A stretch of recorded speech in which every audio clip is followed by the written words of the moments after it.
And it's just moral injury, right? Like you're trying to care for patients. You're not there to have a position on immigration. You're there to care for people, right? And provide the highest quality team-based care. And then you're finding it hard to just have people come in and get that care, right?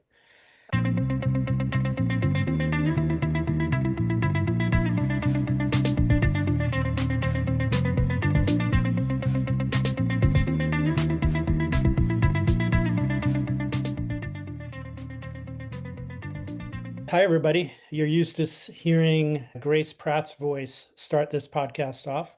Today, you get myself. I'm Neftali Serrano, whichever way you're able to say it, CEO here at the Collaborative Family Healthcare Association, and a really great podcast because it's just me and Bridget today. So we get to take over, we get to talk trash about all of our other podcast friends because they're not here to defend themselves.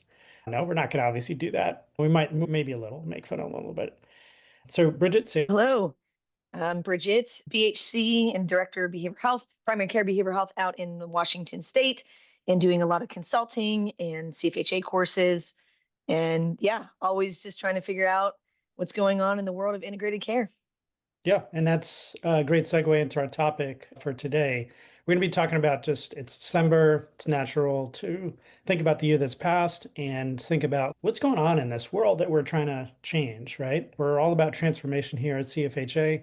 What's happened? So that's going to be our discussion today. What are we hearing? What are some of those needs that people are expressing that are unique? What happened in the world of healthcare and integrated care that's really affecting our healthcare teams? All of that is stuff we're going to be discussing today. Before we do that, a few news and notes. Top of mind for me is we have our spring conference coming up in May. And yes, we literally did pick, Bridget, this is absolutely true. We picked the dates May 6th to 7th. Oh, What? I know why. I'm all in on it. So literally that's why it was picked. There was a series of dates.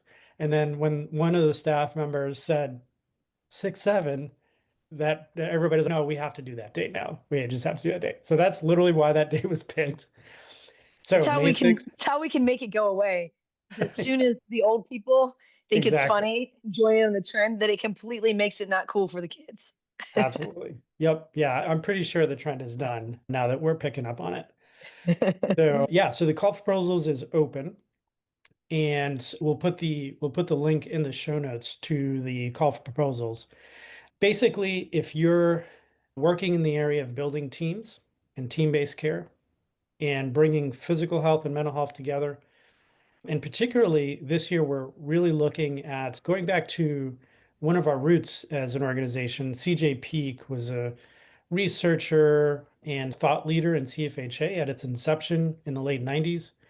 And he came up with this way of looking at healthcare transformation writ large that says if you're going to make transformation happen, you have to have these three worlds align: clinical, operational, and financial. And so that's a lens with which we are going to be picking our sessions this year. So if you're doing work to bring that alignment to your place of business, this is a conference for you. It's virtual. So it's a great complement to our in-person conference later on in the year. So again, check it out. Again, link will be in the notes, and then you can always check out our conferences at integratedcareconference.com. Just it'll also have the link there as well. Other than that, the only other thing I have to alert people about is just all the great trainings that we have going on. Bridget and David, her partner in crime, are part of that. There's always new courses up. Power of One is one I'm super excited about that David leads, PCBH Implementers Lab, and we also have the Sandy Blount course, the PCBH Leadership course. So check those out on our training page. Again, link will be in the bio, but link will be in not the bio, the show notes. But you can always check that out on our main page under the training resources. CFHA.net is the site. All right, let's put all that aside and get to our topic for today. Bridget, I'll have you start us off because you've done a lot of work like on the ground. And I think this is where what CFHA is special about, right? We're like a think tank, but we're not a think tank at the super high level of writing a bunch of white papers. we're the people doing this work and the people helping the people doing this work. So when you think about 2025, you think, what are some of those things that you've noticed people finding as either blocks or experiencing challenges with, or on the positive side? Like, what are things that you're seeing improve? What are things Mm. that are helping us move this needle forward? What comes to the top of your mind? Yeah, I guess we could start a little bit with the positive in terms of just the idea of team-based care, the idea of a BHC, the idea of having somebody who specializes in mental health be implemented on the team absolutely does not seem to be as much of a novel concept. And when Dave and I do presentations at different organizations, we're not getting the same pushback we originally got in terms of does that person belong there? I Mm, remember in the 2017s, 2018s, 2019s, maybe even the early 2020s, where we are completely ready with a million different examples of how to handle somebody pushing back and saying, why would you ever need a BHC for diabetes? What does that have to do with it? Why would they be considered a core team member? And although that can still come up a little bit, but some of these major concepts we're not getting pushback on anymore. Most people are yeah. like, yeah, let's do it. The difficulties that we're finding is that, and it's the same difficulties I think, Neftali, you've known about for years and have experienced for years, and we're doing all kinds of things to try to address it. But it's just that people are out in the field before they get any type of training on it. So there's this retraining process that has to happen. And you're trying to navigate all these two different worlds and a whole set of rules from one world to another world. So we're saying things like, yeah, you could get something done in a moment, make the most of a moment. The mode number of visits anyone's going to have for psychotherapy is one. Then it gets misinterpreted as one and done. And then we're saying that we can help with a whole slew of issues. And Yeah. then it gets misinterpreted as I have to be an expert at every single medical problem that comes in. So then people feel ill equipped. So it's almost like lots of things get lost in translation. If you've been in the Hmm. field for a while, you've been in BHC for a while, when you say things like, yeah, have a moment with the patient, remember that your clinical stance is really important, that you want to be caring and let the patient know how much you want to get to know them. Well, then if you're new, if you're hearing is, wait a second, so you're telling me that I need to get super close with these patients, but also I need to be focused. And also it needs to happen in 20 minutes or 30 minutes. And also you want me to see this many patients a day, but you're also telling me not to lose the heart of it. So I guess all of that to say, there's a lot that gets lost in translation and it's not anyone's fault. But I think it comes down to a lack of training and a lack of introduction early on. So the amount of retraining that has to happen and getting into that nuance as a trainer. And if you're new or and maybe you're a director and your BHCs are bringing you these questions, I can only imagine how overwhelming it feels because maybe you haven't reconciled a lot of them. And now it's your job to get all these people bought in, but you're not even sure how to do it, which is again why we made the lab. The PCBH implementer lab is to try to address this stuff. So much of the courses that do exist are Yeah. trying to get at these stuff. So that was a lot. So Neftali, I'll kick it back to you. I'm sure you're sitting there thinking like, or standing there thinking, yes, we've been experiencing this for years. Yeah. Yes. And on the positive side, and I'm not blowing smoke up your rear end here, but people like you and Dave have come along and created bridges for people. And I'm so grateful for that, that you guys have used your talents and your passion to support this gap that we see in the training world. And that combined with, I think, like you said, the greater kind of awareness and prevalence of this has made a big difference in terms of at least I think the difference now maybe than 5 or 10 years ago is that a lot of people know they don't know.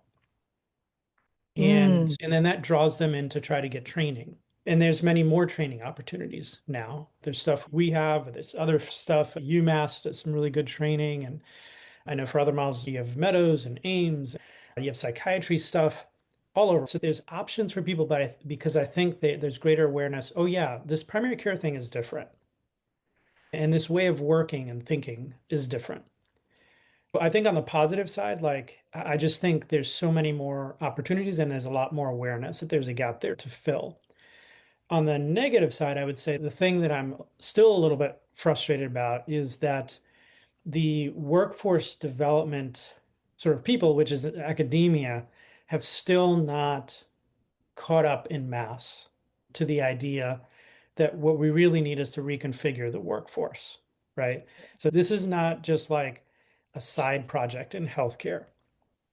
This is really about reconfiguring our behavioral health workforce so that they are at the front lines. So if you think about, I hate war metaphors, but if you think about a war metaphor, it's like, where do you move your war assets, right? And you want to move some assets to the front line. So if you think about our issue in healthcare, it's we don't have enough assets on the front line. And the front line Mm. is going to be primary care and public health, right? Those are your front lines.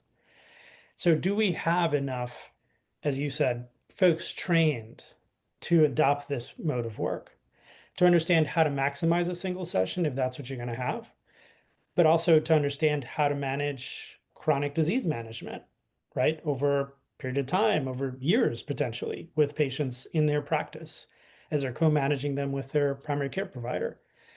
If we were able to shift our training on the academic side and say, look, we need to be training many more frontline behavioral health workers, and that includes across psychiatry, care management, BHCs, and in down to even like residents, like you guys train in your shop, right? Residents who are primed for team-based care. That's the reallocation that hasn't quite happened yet. It's happening more in fits and spurts.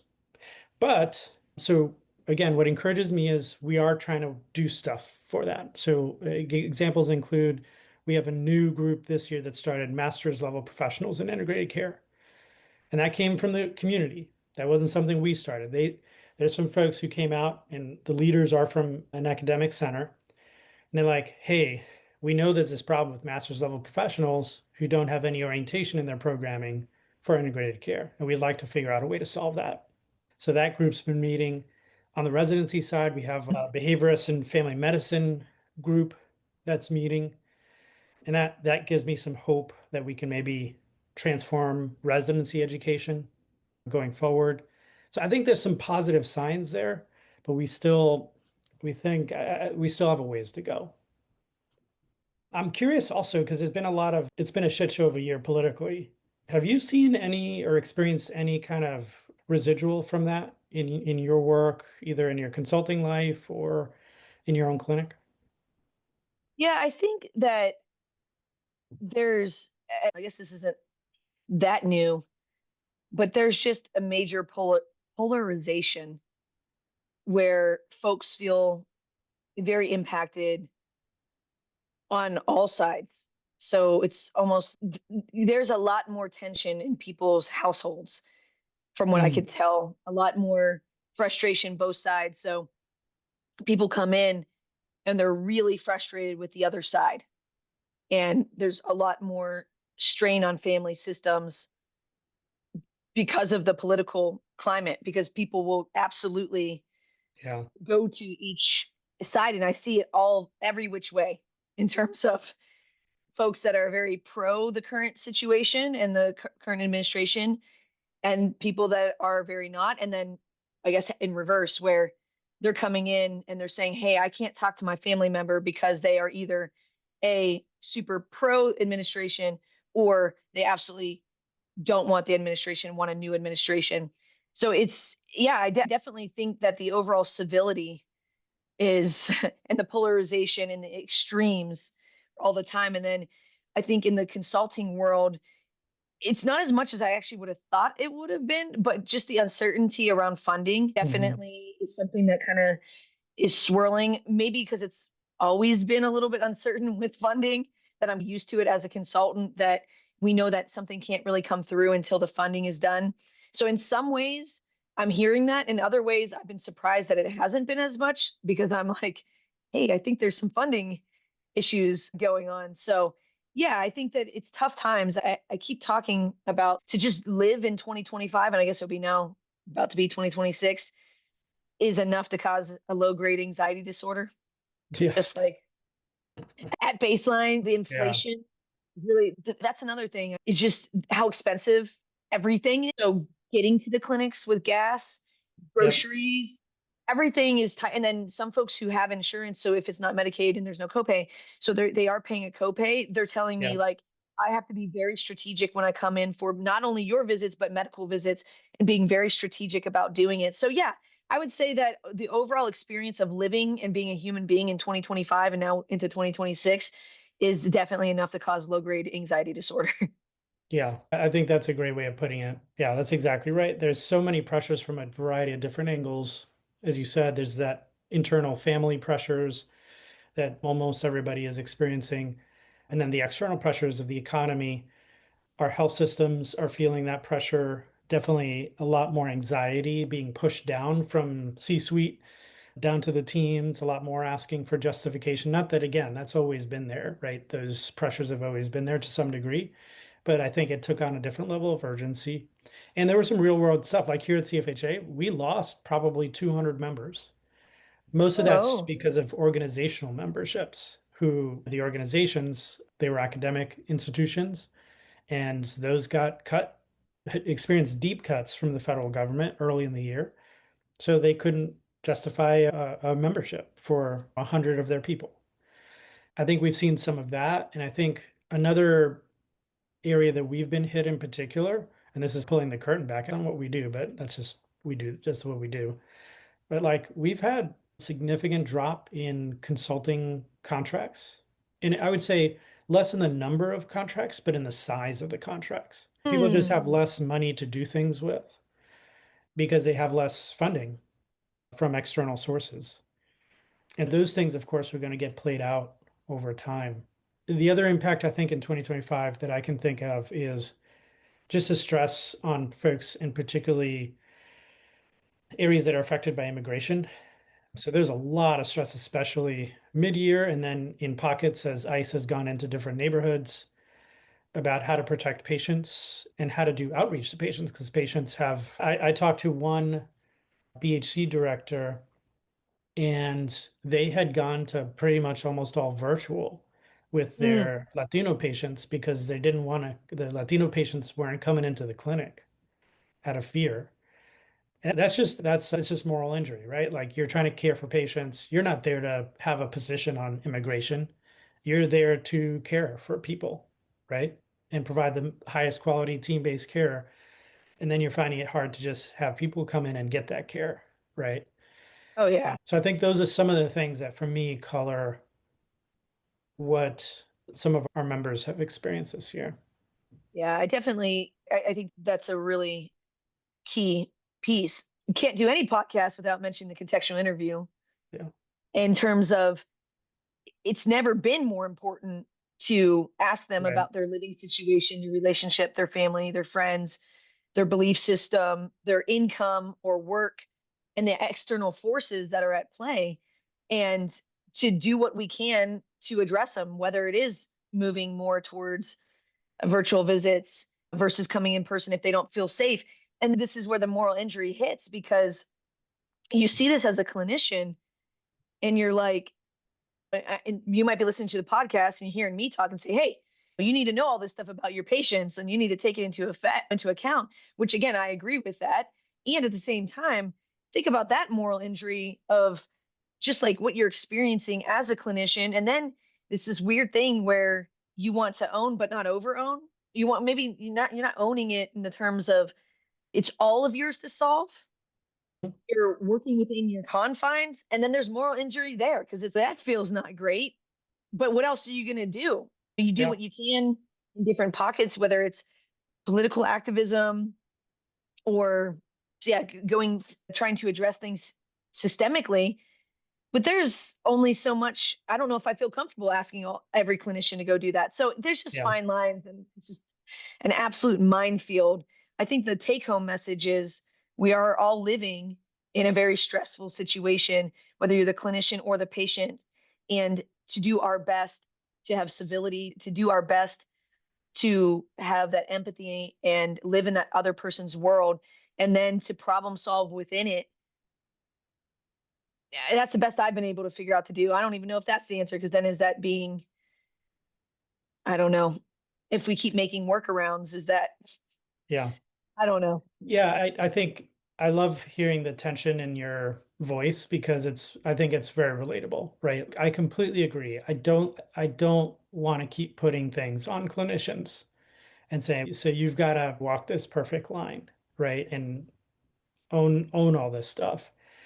In the end, we all sit down in front of Trump supporters and care for them as patients.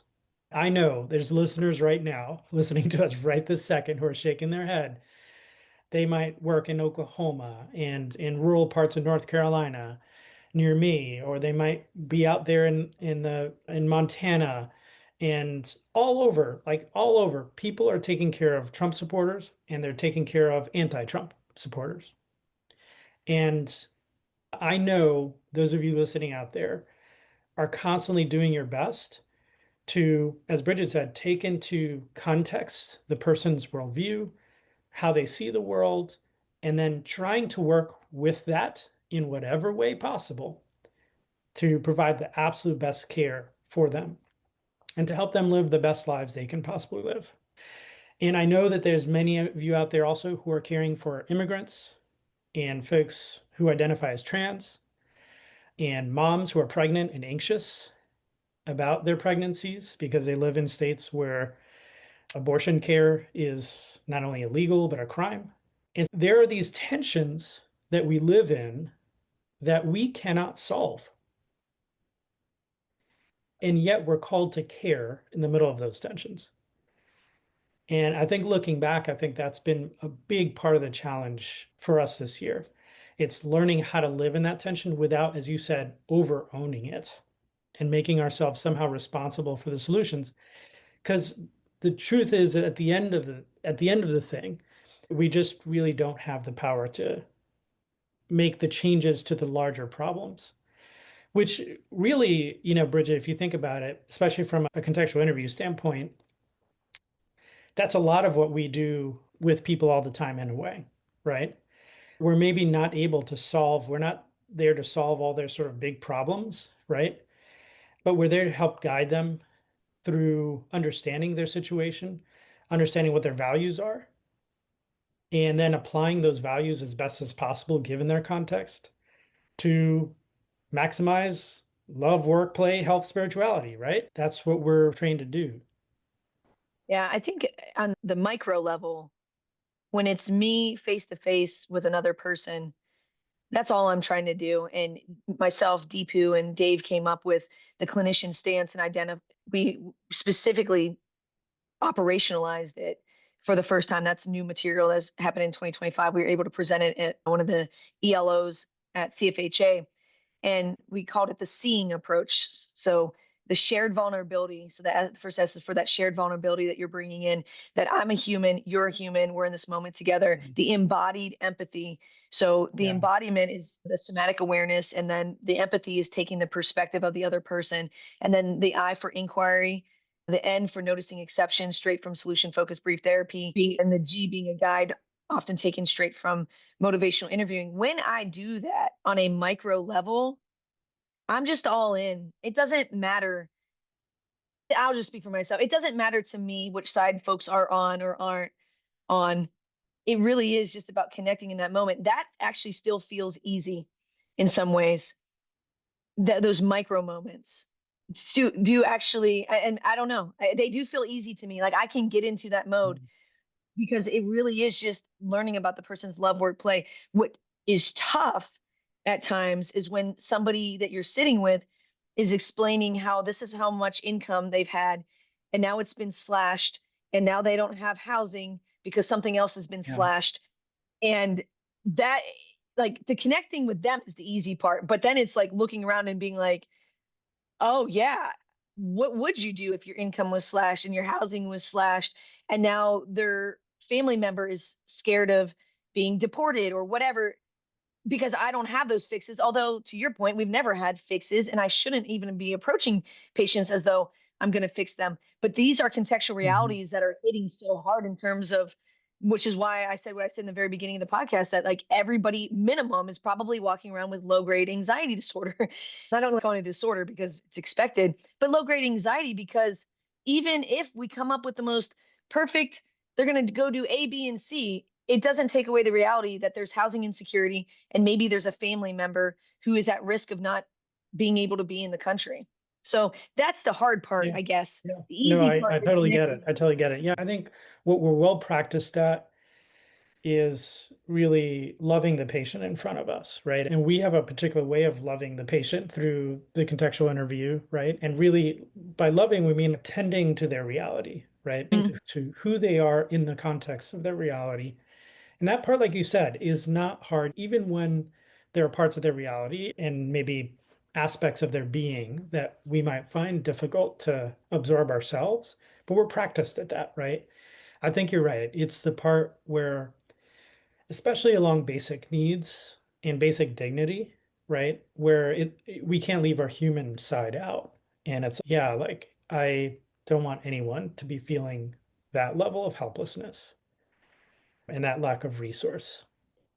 And that is where I think it goes back a little bit to the serenity prayer at that point, right? Where Right. I'm going to do the best job I can to help this person, and at the very minimum, be with this person in the middle of their situation. And I'm going to try to use my skill to the best of my ability and utilize every moment possible to amplify the human potential that is in front of me, right? And then I'm going to have to grieve and let go of those things that I just don't have any control over. And I think I would imagine that our listeners have probably been well practiced this year at doing a lot of grieving. There's been a lot to let go of. And if you hear anything from us today, hopefully you hear like some normalization around this and keep doing that. I know it sucks to have to keep grieving things over and over again, but that's also is the reality of long-term clinical work, right? If you're going to work with patients, you're going to be having to do emotional maintenance for yourself as a clinician. And this cuts across, by the way, our medical providers just as much as it does our behavioral health providers, because everybody's hearing and experiencing, everybody on the team is really hearing and experiencing the same kind of things. Yeah, I really like what we're saying in terms of looking at what in my sphere can I impact. And I find that things actually get a lot better, not only for me, but my team and other folks that I'm interacting with, when we really do look at what can I impact. What I can impact on a day-to-day basis is upholding human dignity, regardless, again, of anybody's Mhm. belief system. It turns out therapy isn't about us, it's about the patient. For me, being able to see a person, pun intended on the seeing, the shared vulnerability, the embodied empathy, living in the person's world alongside of them and being a guide, that's very healing to me. I find that it's, and I don't know, I probably have been accused of positive what is it, toxic positivity or whatever. But yeah, But I think that's only if it's not genuine. Like I right. genuinely Yeah. enjoy being here. I Yeah. genuinely am looking. I have clinic right after this because it's at the top of the hour. I have morning clinic from 8 to noon. I legitimately have joy in working with patients and doing my part. And it's not that I'm trying to talk myself into it. I do find it to be an honor Yeah. to do this work. And I find it to be healing. And Absolutely. that's the thing that actually does, we're going to bring this full circle. It actually kills me sometimes about the conversations about integrated care. This idea that we wanted to keep doing it this way, but because we're under resourced or because somebody's making me now I got to do this crappy version of integrated care or of care, which is integrated care. They have to be shorter, they have to be more focused, it has to be measurement based care, we have to have an after visit summary with a plan, all these things of yeah, everything sucks and now we have to do it this way, which that kills me. And then we got to get rid of our heart. If you're going to be focused and efficient, then you can't have heart. And so that's not the PCBH. I would not be able to be a BHC for 13 Mhm. years now, let alone make a PCBH blueprint course through CFHA for onboarding with the core tenets of being a BHC while doing a PCBH lab and all the other consulting work and the PCBH corners I do. If I thought that we were giving people bad care and that I was advocating for something that was less than, and that I was advocating for something removing the heart, there's no way I could do it. So I guess maybe if somebody else is listening out there if you are under productivity expectations, or you are hearing me even talk about being efficient in visits or doing after visit summaries, or Neftali and his colleagues talking about measurement based care, the idea is not to take the hard out of it. It is a very tough line, and it is a wicked question of how to have both. But I believe you can have both. I've seen it. I do it. My whole team does it. And that Mhm. absolutely will be nothing that I ever stand for, is to take out the relationship piece of of primary care or other integrated behavioral health. I'll never stand for removing the relationship. You can't, because it would kill us as a workforce, right? We do this because we care for people, we care for our communities, and that's what animates us. That's what gets us up in the morning. And for those of you who may not know Bridget, like I've known Bridget for many years now. One of the things I love about you, Bridget, is what you get. There's not a duplicitous bone in your body. And I think so when I see your passion, when people see your passion, it's real. Like this is someone who just lives this every day and is energized by it. And that's if you read her and Dave's chapter in the Implementer's Guide to PCBH book, you'll see that it's not all roses and sunshine, right? There's a lot of pain and suffering that comes with passion and caring. But when it's genuine, yeah, it's not toxic positivity. It's part of the engine that helps you keep going. And I think what you're talking about here is attention of marrying that relational side with marrying a procedural side. And the best work is when you can marry both of those and you don't let one of those overwhelm the other of those, right? And one of the things I am encouraged about here in 2025 is I think we're having better conversations about that so that we can up our game. Because that's one thing, and I think in our final few minutes here, we can pivot to the future here. What I want to see is us up our game, right? I'll use this because Bridget and I are both sports fans. We don't get a lot of chance to talk sports here because the other guys on the podcast team are not sports fans, but we're pretty big sports fans. And if you think about the game of basketball, it's a great example of innovation because the game of basketball now, compared to when I was watching it back in the 90s, I'm a New Yorker. At that time, I'm watching the Knicks. And the games were like regularly like 84 to 76, right? And they were slugfests, literally like wrestling matches. And shooting percentages were way different. They were just poor shooting percentages. At that time, people were not taking as many threes, 3-point shots. And don't worry for you listeners out there who are not sports fans. We're going to get to the non-sports part of this. But if you look at it now, Bridget, like the game is so different, right? Shooters are so much more efficient because they've leveled up their game. There's literal moves that players do now, like the Euro step is a very typical move, right? The step back three is a typical move now. Those did not happen in the 90s at all. Innovation happened. Players leveled up so much that it's put tremendous amounts of pressure on the defense. And I think actually the next innovation has to be defenses, probably matching, right? Because the offense has gotten so freaking good. So what I'm hopeful of, and I think we can do this, is level up in integrated care writ large, right? Where we're doing the art and science of relational team-based care in a seamless fashion, right? We're sharing patients seamlessly on same day. We're communicating seamlessly. We're co-creating plans together as a team seamlessly with good procedure, because good procedure is often what underlies the ability to do that well as a team, right?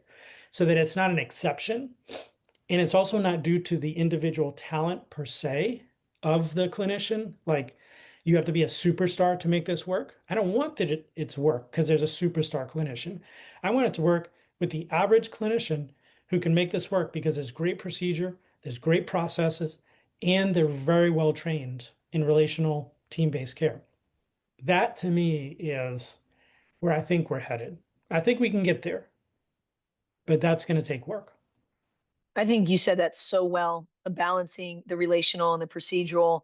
And when folks come in shadow at CHCW, not only myself, but Dave and the others, that's constantly the feedback that we get because, again, Yeah. folks have that idea of what integrated care and PCBH, and it's all mechanical, it's all procedural. And they come here and they're like, oh my God, it's so relational. I literally just had a shadower. I don't know if that was last week. I'm losing time right now, but she described the visits as relational. That's how she described it. Now, Yeah. Yeah. knowing I know myself, it is very procedural. Yeah. How much work have you put into making it so that you can sit down in front of a patient and not have to think about stuff and so you're there present. But that's because of the work of how you've set up your entire clinic. I love, Naftali, that you have identified that. I hadn't even, of course, I've thought about it, but just the way you put it right there is so good. So I hope our listeners have made it to the end here. I know sometimes it's hard to listen to the end, but I think that this truly is a situation where this is gold to think about of how can you get your procedures on lock Mhm. so much where it does free up your brain to have the art side. And we know that in all these other areas of life. That's why we try to have habits. That's why we try to have morning routines. That's why we try to do things procedurally and learn that Yep. skill set because then it does free your brain up for that creative piece. And so you see that not just in healthcare, you see that kind of more globally. And I think that we are ready to level up.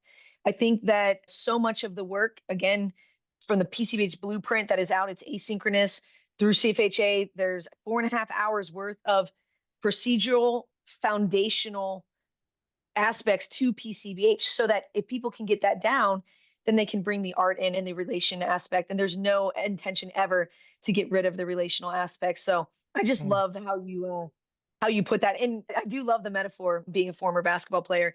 They didn't even have the 3 point line, and then they added the 3 point line. So then that changed a bunch of different things. And the Euro step, yeah, it didn't even exist.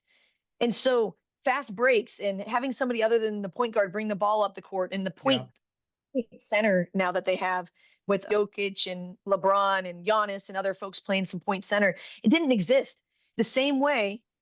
It's just like same day visits. That didn't exist, and now it exists. And now we got to get better. We got to make it, like you said, more seamless, more fluid, and stronger underpinnings or the foundation that supports all of this needs to be more fleshed out. I love that it's funny that you say that about leveling up.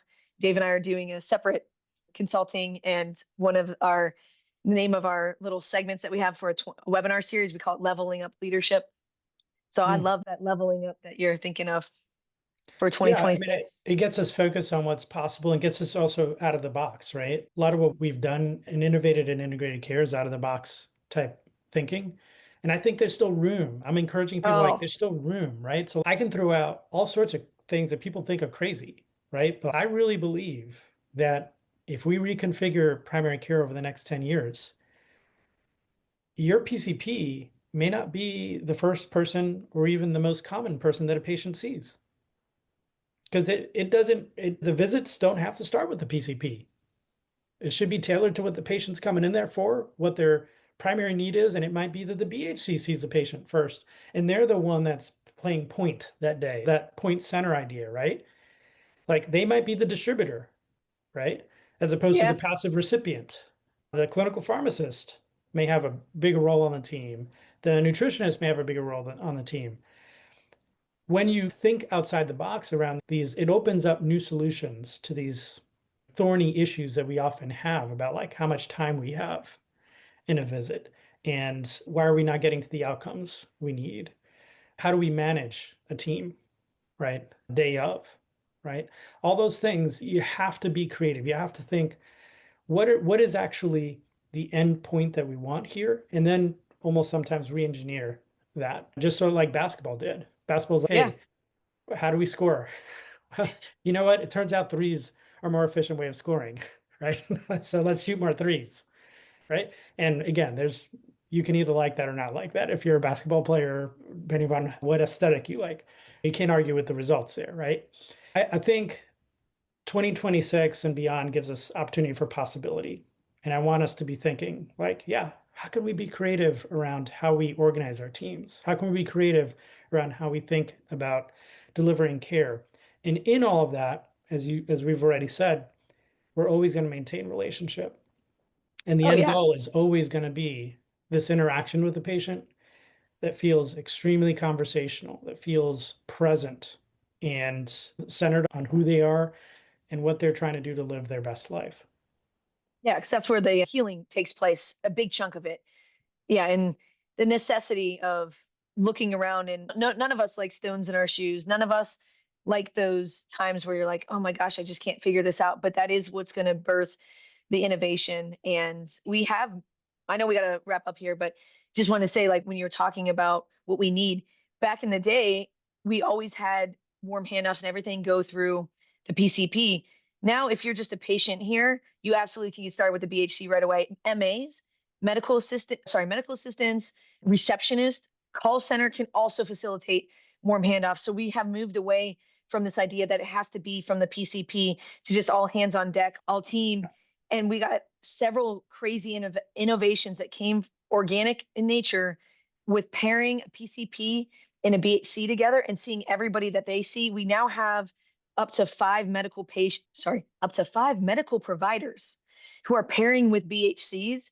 Wow. And it's a whole other world, something that you couldn't have seen and couldn't have forecasted, but Yeah. it was all because we were tuned into the issues. How do we see these patients? How do we help as many people as we can and have that guide it what we do instead of just we've always done it this way. Yeah, there's the innovation that happens right under my nose. I get to take credit for some of it when I'm like, I didn't really come up with that. It just was necessitated by the context and by the circumstance. So yeah, I think that's great to keep that innovative eye open and keep solving these issues that are popping up. Awesome. Thank you to your listeners for another great year from our podcast team. We're going to be also posting some podcasts that are snippets of our conference in the fall. So keep a look out for those here over the holiday season and the new year. And we'll see you back at the Integrated Care podcast in January, hopefully with our full team. Thanks, Bridget. See you guys. Thanks, Neftali.